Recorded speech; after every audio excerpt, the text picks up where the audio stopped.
આપ સૌ મિત્રોને મારા જય શ્રી કૃષ્ણ। મિત્રો, એક જ એવો ભારત દેશ છે જ્યાં માણસ તો ખરી પણ પશુઓ પણ પૂજાય છે। મિત્રો, આજે એવી જ એક વાત કરવાની છે સત્તાધારના પાડા પીરની। મિત્રો, કહેવાય છે કે સત્તાધારના પાડા પીરને વેચી દેવામાં આવ્યો અને કહેવાય છે કે તેને કતલખાને લઈ જવાયો અને ત્યારે જે કતલખાનામાં જે ચમત્કાર થયો, એવી ઘટના બની તે જોઈ કતલખાનાના માલિકના પગ નીચેથી જમીન સરકી ગઈ હો, એવી ઘટના બની હતી।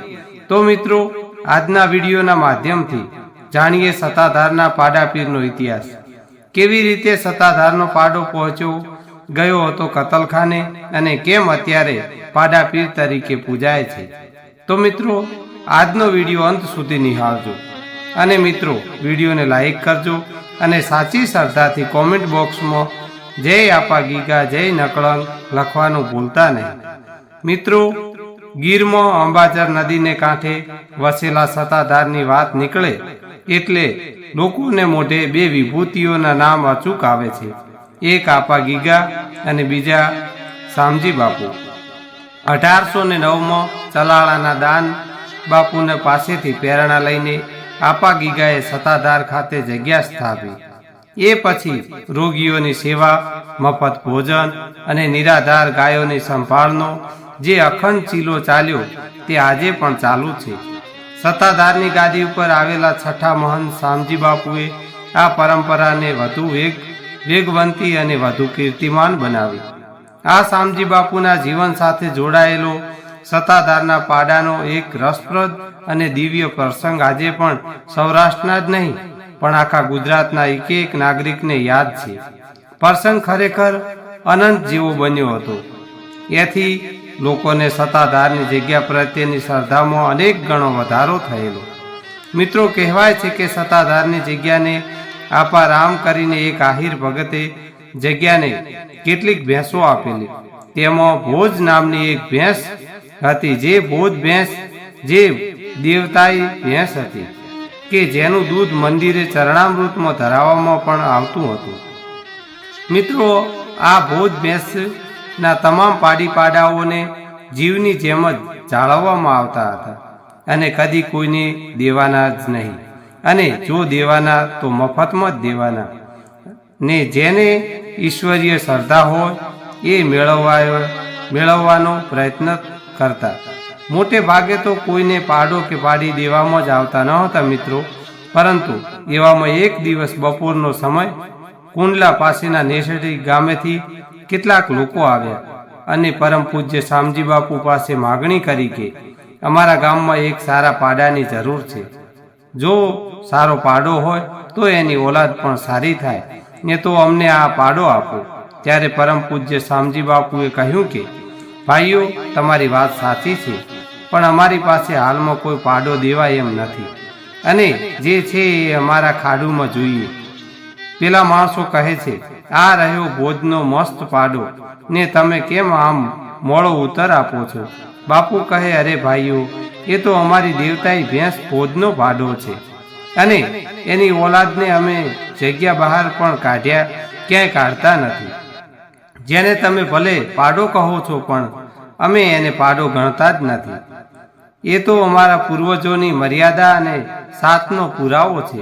પણ સામેવાળા એની લૂલી જીભે હજાર જાતના સવાલ જવાબ કરવા લાગ્યા તો ભોળા અને દરિયા દિલના પરમ પૂજ્ય શામજી બાપુ તો મૂંઝાયા કે આ લોકોએ તો ભારે કરી હો। પેલા તો વધુ ને વધુ બોલે છે કે બાપુ, આ પાડો ના આપવો હોય તો કાંઈ વાંધો નહીં, પણ આમ બહાના શું કામ બતાવો છો? આખરે પરમ પૂજ્ય બાપુએ કહ્યું કે લ્યો તો પાડો આપું, પણ મારી એક શરત રહેશે અને એ શરત નહીં પાળો તો આ દેવળવાળો તમારા લેખા જોખા કરશે। ત્યારે નેસડીના આગેવાનો તો સહમત થઈ જાય છે અને કહે છે કે બાપુ, આપના વેણને બ્રહ્માના વેણ ગણીને જ અમે પાળશું। બોલો બાપુ, બીજી શું શરત છે હવે? પરમ પૂજ્ય શામજી બાપુએ ખૂબ જ ધીમા સ્વરે અને નરમાશથી સાચા ભોળા એક સંતને સાજે એ રીતે કહ્યું કે જુઓ બાપલા, આ પાડાને પેટના દીકરા કરતાંય વધુ સાચવવો પડશે અને એમ કરતાં તમને ન પોસાય તેદી પાછો આ જગ્યામાં જ પુગાડી જાજો હો, પણ કેદી એને કોઈ બજારમાં ક્યાંય વેચતા નહીં. આ બધી વાત પૂરી થઈ અને નેસડીથી આવેલા માણસો પાડાને લઈને હાલી નીકળ્યા ને નેસડીમાં હમીર કોળી નામનો ગોવાળ પાડાને જીવની જેમ જાળવવા માંડ્યો. પણ એમાં થોડાક વર્ષોમાં હમીર કોળીને ઈશ્વરના ઘરનું તેડું આવતા એ તો પરમ કૃપાળુ પરમાત્માના ધામ ભેગો થઈ ગયો. તે પછી એની ઘરવાળીને આ કડાકૂટ ન ગમી કે રામ જાણે કશું જોયા જાણ્યા વિના જ કુંડલાના મતવા બચુભાઈને રૂપિયા 1500માં વેચી દીધો કે આ પાડાને મારા હમીરના વિના કોણ એ રીતે સાચવી જાણે. એના કરતાં પાડાને જોવો પણ નહીં અને હમીરની યાદ પણ આવે નહીં. પેલા બચુભાઈ મતવાએ એમ થયું કે આવો મદમસ્ત પાડો છે તો એને તો મુંબઈમાં જ સારા પૈસા પાકશે એમ માની પાડાને ભાર ખટારામાં ચડાવી મુંબઈ ભેગો કર્યો અને પૂરા રૂપિયા 5000માં એક કસાઈને વેચી દીધો. અને થોડા જ સમયમાં તો પાડાને કતલ કરવા કતલખાનામાં લઈ જવામાં આવ્યો અને બધા પશુઓને ગમાણમાં લીલું નાખ્યું ને એ તો બિચારા અબોલ જીવ મંડ્યા ખાવા. પણ એને બિચારાને ક્યાં ખબર હતી કે હમણાં જ આપણા ઉપર કાળની કરવત ત્રાટકીને આપણા કટકે કટકા કરી નાખશે. આખું કતલખાનું સંયમ સંચાલિત હતું. કસાઈએ જેવો હુકમ કર્યો કે માણસે કરવતના મશીનનું બટન ખટાક કરતો દબાયું કે ત્યાં તો જાણે ધરતી ધ્રુજવા માંડીને પાડાની આંખો લાલ ચોળ થઈ ગઈ ને જ્યાં કરવત પાડાની ડોકને અડવા આવી ત્યાં તો કડાકો બોલ્યો ને કરવતના ટુકડે ટુકડા થઈ ગયા. કસાઈ વિચારમાં પડી ગયો કે આવું કદી બને જ નહીં. મેં આ કતલખાનામાં તો હજારો પશુઓને આ કરવતથી જ મોડ્યા છે, પણ વિચાર કરે છે કે કદાચ હવે આ કરવત જર્જરિત થઈ ગઈ નબળી પડી ગઈ હશે તો જ તૂટી હોય. એમ વિચારીને તરત જ નવી નકો ચકચકતી કરવત ચડાવીને જોયું કે આ કરવત તો બરાબર ઉપર નીચે થાય છે ને અને પાછી વળે છે કે નહીં. તો કરવત તો બરાબર નીચે ઉતરી અને પાછી ઉપર ચડી. કસાઈને થયું હવે બરાબર છે.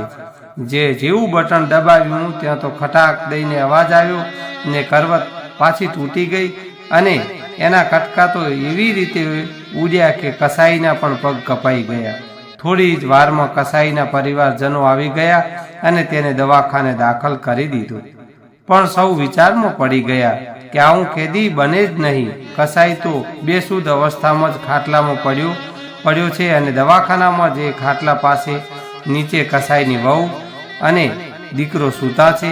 એવામાં અડધી રાત્રે કસાઈના દીકરાને એક સપનું આવ્યું ને એને કોઈ દેવતાઈ પુરુષના દર્શન થયા ને એણે કહ્યું કે આ પાડો મારી જગ્યાનો છે, કોઈ એનો વાળ પણ વાંકો કરી નહીં શકે હો, તો સમજી જજે, બાકી જળમૂળમાંથી ઉખેડી નાખીશ ને જલ્દી પાડો જ્યાંથી લાવ્યો હોય ત્યાં જ મૂકી આવ. કસાઈનો દીકરો એકદમ ઝબકીને જાગી ગયો અને એને પણ શ્રદ્ધા બેસી ગઈ કે કોઈ ખોટું તો થયું જ છે, બાકી આવું બને નહીં. આ બધું સાંભળતા ને જોતા કસાઈને પણ શ્રદ્ધા બેસી ગઈ કે જરૂર આમાં કંઈક છે. તેણે બે હાથ જોડી પ્રાર્થના કરી કે આ પાડાને એની જગ્યાએ અમારા ખર્ચે પહોંચતો કરશું અને વધારાનો એક પાડો મારી તરફ માફી તરીકે ત્યાં બાંધી આવશું, પણ મારા ખાવીને બચાવી લે. પછી કસાઈએ પાડો પાછો મુંબઈથી કુંડલા બચુભાઈ મતવાને મોકલી આપ્યો ને તેણે કુંડલાથી ચલાળા ધારી અને વિસાવદર થઈને સત્તાધાર મોકલાયો. પણ આ સમાચાર અખબારોમાં ફેલાઈ જતા ગામે ગામ લોકોએ પાડાને ફૂલહાર કર્યા ને પાડાનું ભવ્યથી પણ અતિ ભવ્ય સ્વાગત કર્યું અને તે સત્તાધારમાં પાડા પીર તરીકે ઓળખાવા લાગ્યું. તે દિવસથી આ ચમત્કારિક પાડો પાડા પીર તરીકે સત્તાધારના સંતો સાથે પૂજાય છે. શ્રાવણ સુદ બીજ અને બુધવાર અને તારીખ 21/7/1993 રોજ સવારે 6:30 પાડા પીર રામચરણ પામે છે.